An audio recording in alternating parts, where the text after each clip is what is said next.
a singer songwriter startup. Is that even a thing? There's a lot of truth in artists and musicians being entrepreneurs and innovators. It feels vastly different from my feelings almost to be like this business. In this founder story, we'll talk with Zoe Lemon, a singer songwriter performer on a journey as an artist and as an accidental entrepreneur, creating a unique indie pop jazz sound for a growing tribe of loyal fans.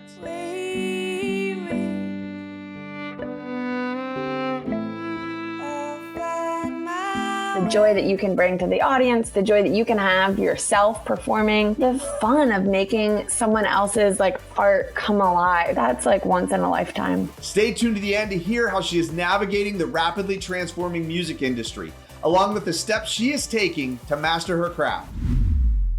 Greetings, Doc John, Entrepreneur Professor here. Really excited to have a special guest on my show today. A singer songwriter startup is what I'm calling it. I don't know if Zoe would totally agree, but I'd love to introduce Zoe Lemon, a musician, violinist. Just really, really cool to have you here, Zoe. Thanks for being here. Yeah, I'm really excited to be here. I can't wait to hear more about what you're up to and to share what I've been up to. That's awesome. So I know in the conversations we've had, anytime I try to suggest you're like an entrepreneur or a starter founder, you're like, whoa, I'm an artist. Tell us about that. You and I have this dialogue. I think it would be great to share it. Yeah, I think there's a lot of truth in artists and musicians being entrepreneurs and innovators. But I think the difficulty is that we see a lot of entrepreneurs, or what you call a serial entrepreneur, starting a lot of businesses. And I'm thinking restaurants and tech stuff. And it feels so vastly different from how I feel about what I'm doing, which is just making songs in my bedroom and then putting them on the internet with my friends. And it feels, I don't know, it feels, maybe the word would be too tender, it's too close to my feelings almost to be this business thing. So I think that's what we're always drawn over. It's what, it is, but it also doesn't feel like it is at the same time. Yeah. But I think it probably all boils down to similar things. What's in a name, I guess, is I guess what it comes down to. Yeah, it's the art, the craft. Yeah, that's really the focus. Yeah. I don't know, my experience, the best entrepreneurs, that's how it is too. They're just doing the thing that they really have a vision for, have a love for, and the rest of it follows. Yeah, that's awesome. Yeah. But it's been pretty exciting for me in conversations we've had over the last couple years, just kind of seeing you trying to figure out how to launch, just take this thing that you're great at, but also share it with the world in a way that has an impact. And so tell us a little bit about, maybe let's start with, tell us about Zoe Lemon. Tell us what your story is, what your backstory is. So I started playing violin. We have to go all the way back to the beginning. I started playing violin when I was 8 or 9. And I was pretty immediately hooked. I don't really know what it was. I don't know why, but I just loved it. And I played in youth orchestras all through middle school and high school. And when it came time to figure out a college situation, I just really wanted to study classical music. And it was during undergrad at Temple that I just realized I didn't want to do the classical violinist route. The lifestyle, as I got older and was able to really see professional classical musicians, I just thought, I do not want to be practicing 8 hours a day indefinitely for the rest of my life. And I always was really into what I would say pop music or indie rock. Yeah.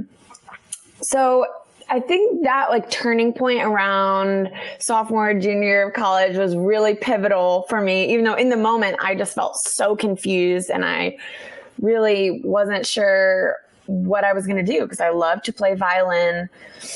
No one played violin and sang really other than Andrew Bird and maybe Sierra Farrell a little bit. So I was what am I going to do? Should I start learning guitar? What's going to happen? So I fell into this dip of confusion. I ended up graduating with a jazz degree, which I look back and I'm very grateful on. Can't believe they let me into that program. I really have no background in jazz at all. But all of that was really building for me. When I left school, the pandemic was happening. I converted a van and just got out of town and was van lifing for almost a year. And I just started writing pop songs on my violin. And when I moved back, I was like, okay, I got to figure out how to play violin and also sing. And what is this going to be like? So that's the long-winded story of how Zoe Lemon happened. That is amazing. Well, and like, I mean, I'm going to sidetrack us for a minute. Tell us more about van lifing it, because that's pretty interesting and unique. Yeah, it was definitely an interesting and unique adventure. Certainly. I've always been interested in like alternative living and being adventurous and just, I don't know, doing random weird things. And so when the pandemic hit, I really didn't want to just be like home bored. So I thought, logically, I should be alone in a van somewhere random in the woods. And it was great. I've never really done hiking like that. Like I've gone on day hikes with my family and friends and some like backpacking stuff, but I'd never, not to the degree that I did while I was van lifing. And I just mapped out a bunch of the national parks and would just go and stay for a week or as long as I wanted. I really didn't have a plan. And yeah, it was free form, lots of nature, lots of alone time, which really impacted me. Nice. And going with the flow. Nice. So did music play a part in the van life? Did you bring a violin along? What happened? Yeah, definitely. I think I did the most songwriting probably I'll ever do. I don't know. I was just alone a lot. So I was in my head a lot. I had a lot of time to think without like cell service or anything to distract you.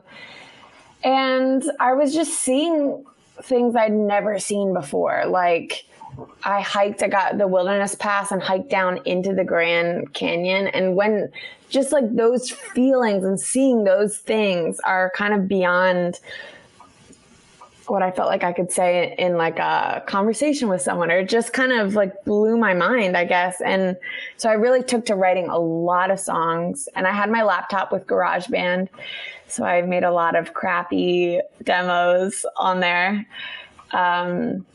That sounds like that's got to be a song title sometime. Crappy demos on. Yeah, right. I have a lot of them.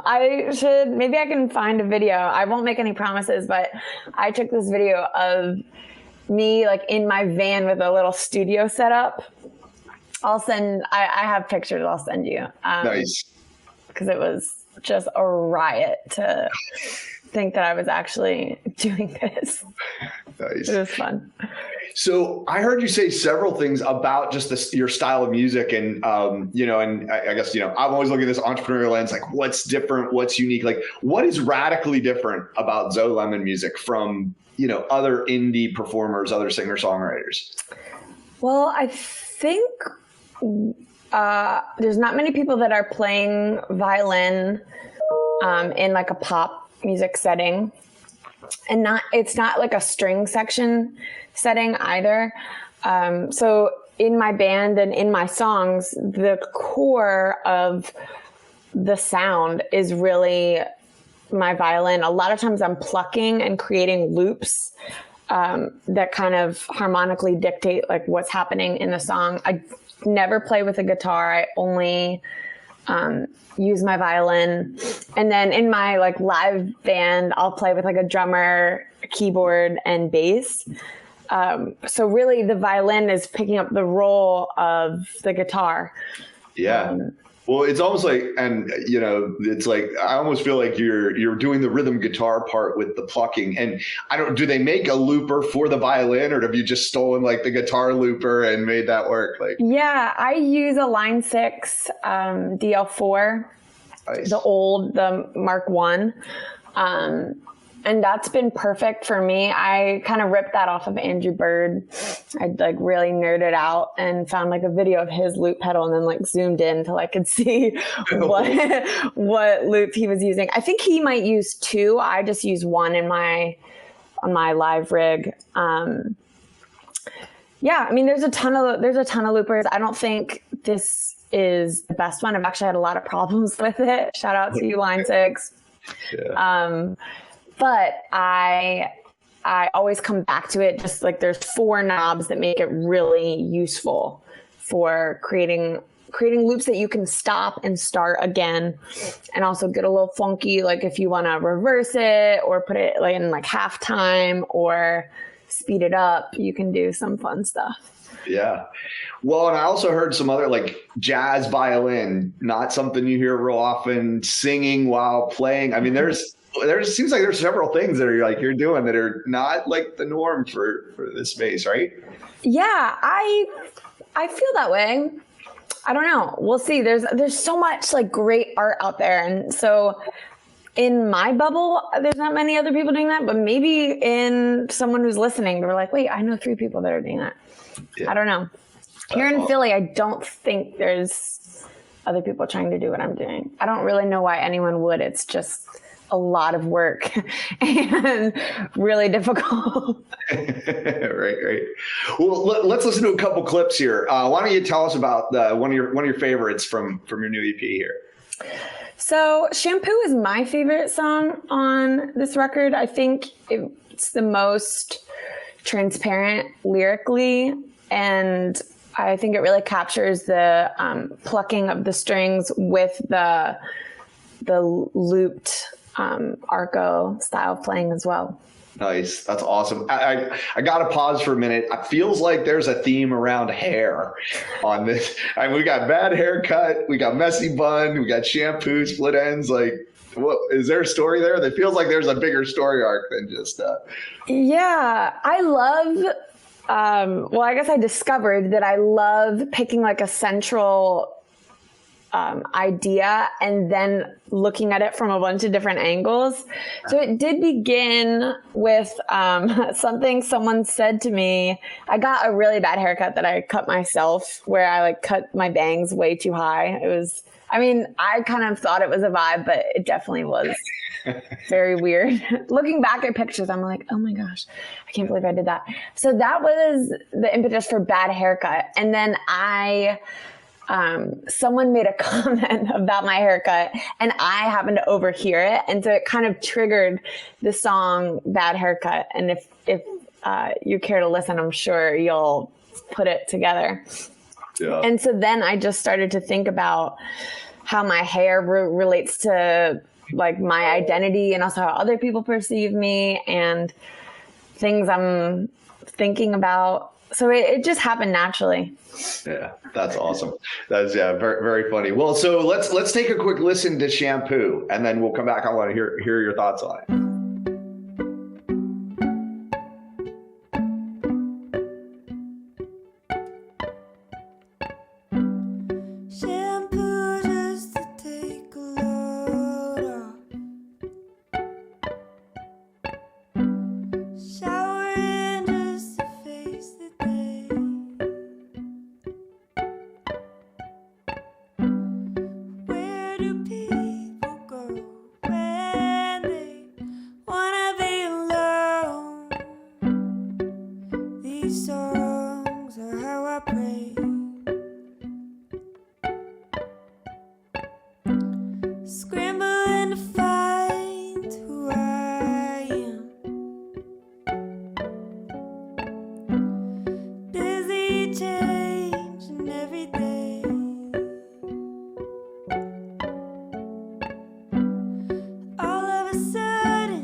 So talk a little bit about, like developing a song like that. I mean, really some interesting things happening. What was that? What did that look like from the beginning? And what were some of the things that were going through your mind as you were developing it? Shampoo started as just that loop that you hear pretty consistently throughout the whole track. And I just loved the sound of it. And I really got stuck on the lyrics. There's like multiple songs that have been written with that same harmonic plucking violin loop. And I just couldn't find anything that stuck or felt right, but I loved the way that those chords like made me feel. And I just felt like I couldn't accurately describe the feeling that I felt when I heard them. Yeah. And one day I just set up my phone and I made the loop, and it was probably like 30 minutes. I just started like singing over top of it, and it pretty much happened like what you hear on Spotify, wherever you listen to music. Yeah. And I just loved it. And I felt like, oh my gosh, like I got it. There's so many iterations before that. And then I wrote them down and thought about the lyrics more and tweaked them.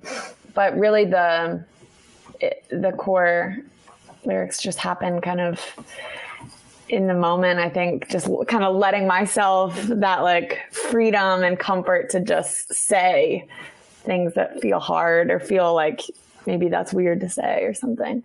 Yeah. Well, it seems like there's just so many ways you kind of draw inspiration from things that are going on in your life. So now Kurt Vonnegut would love you. Like, I don't know, it sounds like a bad breakup or something in the mix there. Like, what's going on? It actually, I love that you say that, because a lot of people are like wondering who that song is about. What's happening there?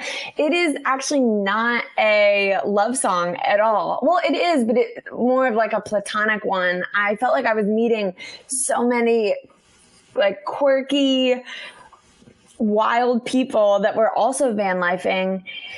And coincidentally, I started reading Kurt Vonnegut's Cat's Cradle. And I felt like a lot of the characters in Cat's Cradle, I think I was supposed to read it in high school and totally spark notes it, but I recommend actually reading it because it's a great piece of literature and I see why they get us to read it in high school. It's worth it. But I felt like I knew so many of the characters. I was like, oh my goodness, this is exactly like that guy I saw back in whatever campsite, wherever in New Mexico, where I can relate to this character because of this experience. And it just really made the story come alive for me. But I really have never met people anywhere as fun and as free-spirited and just as like hippy dippy as I did on the road. So that is really what inspired that song. But I guess it really comes across as a love song or a breakup. That's awesome.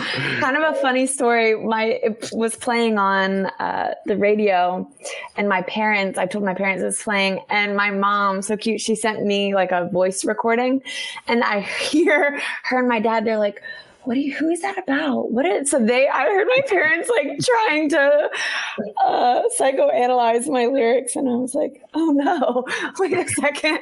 I need to explain. Oh, that's awesome. Yeah. So tell me about your fans. Like, who would consider themselves your biggest fan? I think someone who enjoys road trips, someone who loves a good metaphor, and maybe someone who just wants to like chill, take it easy, turn on some background music.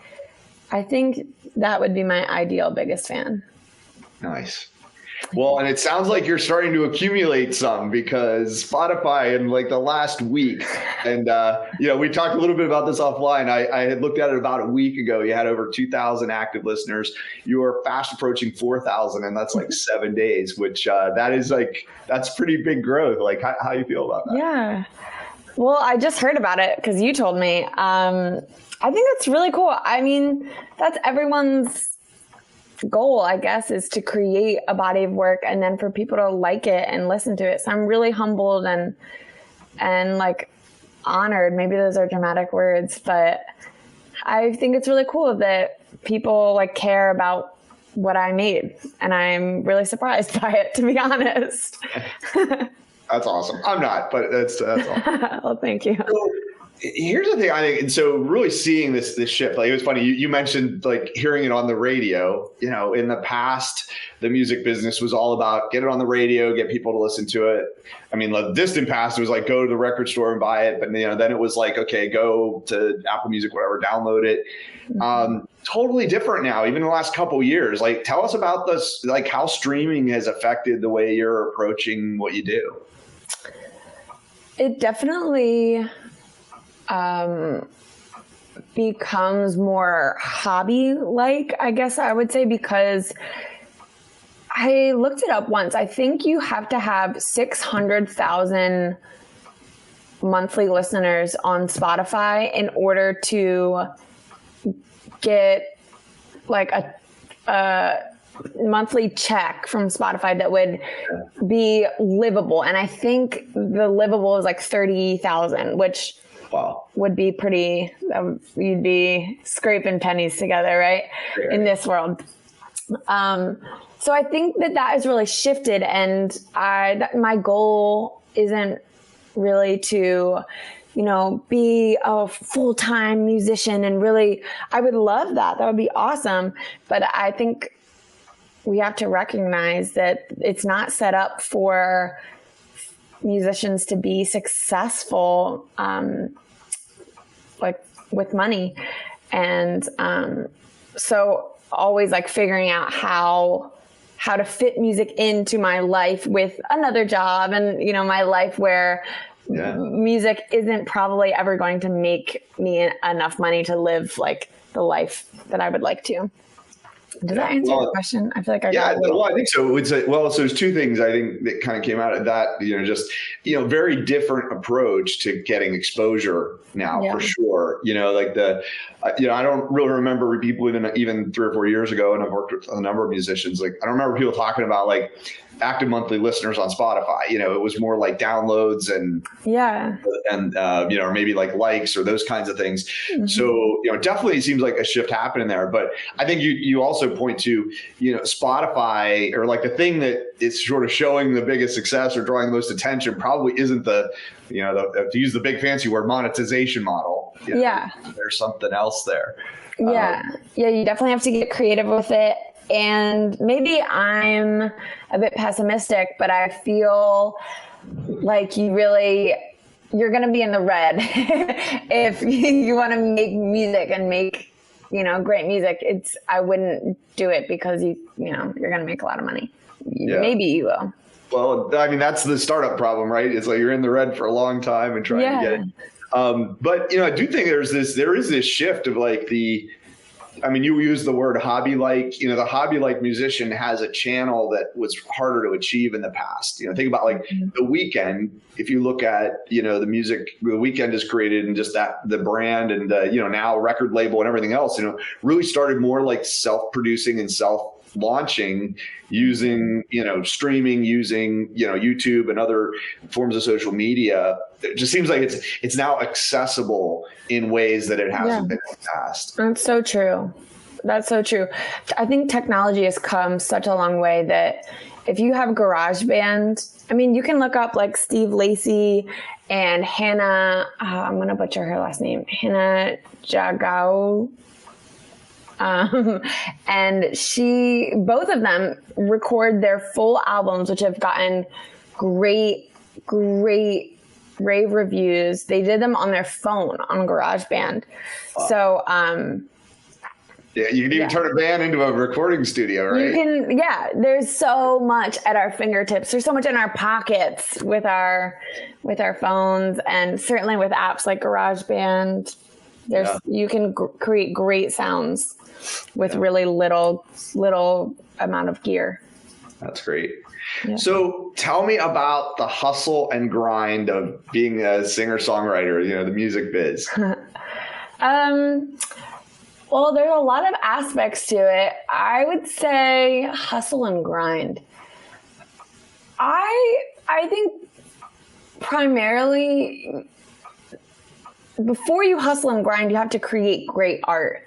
And I wish there was a little bit less hustle and grind and a little bit more introspection and like thoughtfulness. So that I will say first is that the hustle and grind is great if you have something like worthwhile to share, something that is really meaningful to you. Yeah.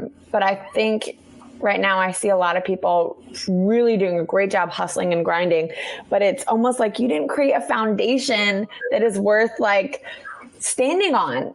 And so that would be like the number one thing that I've learned. And I would encourage other people to do the same thing, is on the front end, before you hustle and grind, do your own like, deep diving and really create art that you feel really proud of. And then, the hustle and grind, it will be there for you. And I think, I don't know. I wake up and I just send emails. It's kind of the first thing that I do. I probably shouldn't be on my phone first thing in the morning, but let's be honest, we all are, right? And I will just find a blog that I like, or a podcast that I would like to do an interview with, or something. Reach out to someone once a day is kind of that's like my hustle and grind, I guess. Yeah, no, that's great. Well, like talk about like just getting exposure. Like, what are some of the things you've done to really get your music in front of people and that kind of thing? Always play a show. Always, any show. It doesn't matter if there's 10 people there or 100. Play the show. That I think is like the biggest for me. People always will come up and people will always want more, and and it's encouraging too. Yeah. So I think playing shows is probably the number one. I think sending emails and not like getting over myself has been a challenge, but just really nerding out and finding little blogs that accept submissions, or in the past I've used a site called Submit Hub, which is kind of cool. You can like upload your music, and then either playlist curators or like music bloggers, you can send them like a pitch, and if they like it, they can accept it. So that's a cool forum that you can use. I also think going to other people's shows. Nothing is better than showing support to other people that you like and want their support. Great. So I feel like those are my top three hustle and grind techniques. Have you done any like collaborations, anything like, when you say like, finding other musicians that are like, have you done some things there to kind of cross over audiences and that kind of thing? I haven't really. I will say that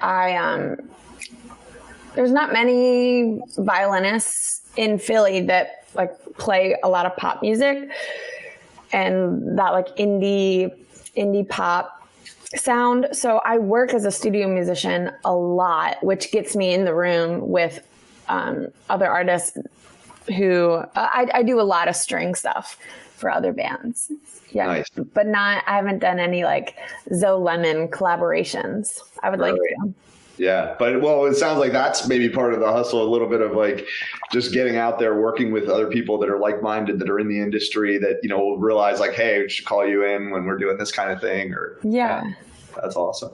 Well, tell about touring. I know you've experimented with that a little bit.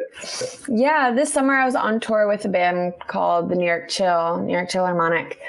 And that was really fun. We did like an East Coast run for 2 weeks. And it was great. I played in their string section, and it was really different from Zoe Lemon stuff, but I've never done a Zoe Lemon tour. So just seeing the independent artist tour on the road firsthand was pretty eye-opening and really cool. Nice. Well, what would you say, what was a key learning or two that you came from that experience?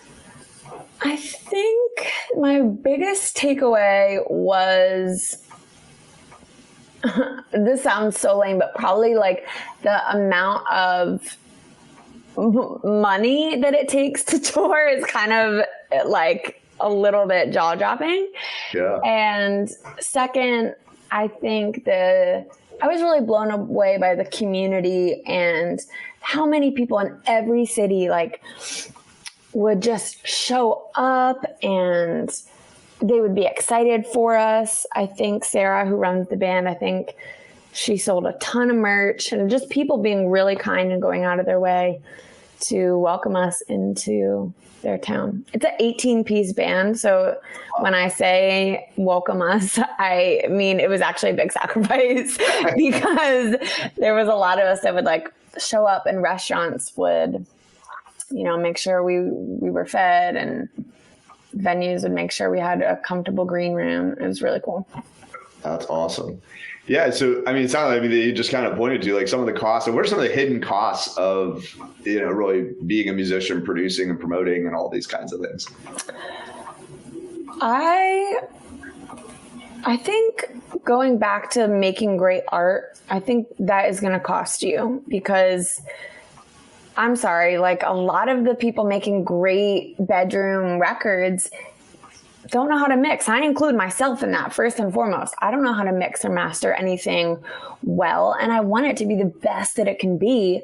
And so to do that, I have to ship it out to people that know what they're doing, which is also part of the hustle and grind, because they're going to know people. Like if you send it to someone who does a really great job tracking and mixing for this type of sound, like this acoustic indie pop sound, they're going to know other artists in that circle. And then they're going to be like, oh, wait, you need an opener for that show? Oh, I just mixed this girl, Zoe Lemon stuff. She can. So that is part of the community and like getting out there as well. And one thing I can't stress enough is get a different person to master than you did mix. And it's probably going to cost you extra, but I would strongly encourage that. I think it's going to really uplift anyone's music. That's interesting. Checks and balances, right? Yes. Yep. Yeah. What about touring? You said it was really expensive to run a tour. Like, what are some of the things that, you know, you mentioned the person that was coordinating, like, what are they thinking about to try to get something like that together? Well, I mean, that was an 18-piece band. So she was paying all of us per gig, and that's not cheap. And then we had like 2 15-passenger vans, and there was never like trouble with them, but I just always felt like, I don't know, there was some like weird noises happening. We had to get like the oil change one, and I just thought, you know what? Vehicles could definitely cost you a lot because you're completely relying on them. And if one craps out, which happens to so many of my friends on the road, and then you miss shows, you know, that can spiral. So I think getting reliable transportation costs a lot. And also, I'm just naive. I think because I love camping so much. So I just didn't realize like hotels every night, that adds up too. Yeah. Feeding everyone, like it, I mean, I think it's all like obvious costs, but it's a lot. Yeah. Yeah. It puts a lot together. And then, you know, it's, you know, you mentioned a number of different ways you can start, you know, get the return on that investment. You got ticket sales, you got, you know, music sales in some way, shape or form, whether it's downloads or streaming or CDs, merch. You know, what are some any other ways that like the band, you know, there's like, do people pay for bookings, or like what are some other ways to generate revenue? I think you pretty much named it all, which sadly is I think, independent touring is a little bit of a bleak prospects, but I also think the joy of it, like there's so much that goes into touring that's beyond money and the finances of it. And I think just the joy that you can bring to the audience, the joy that you can have yourself performing, and the fun of making someone else's like art come alive is really, that's like once in a lifetime. That's awesome. Very cool. So what are some partners, like who are the people kind of surrounding your world that make it possible? Like if you're really going to do some of these things, who are you like leaning on or reaching out to?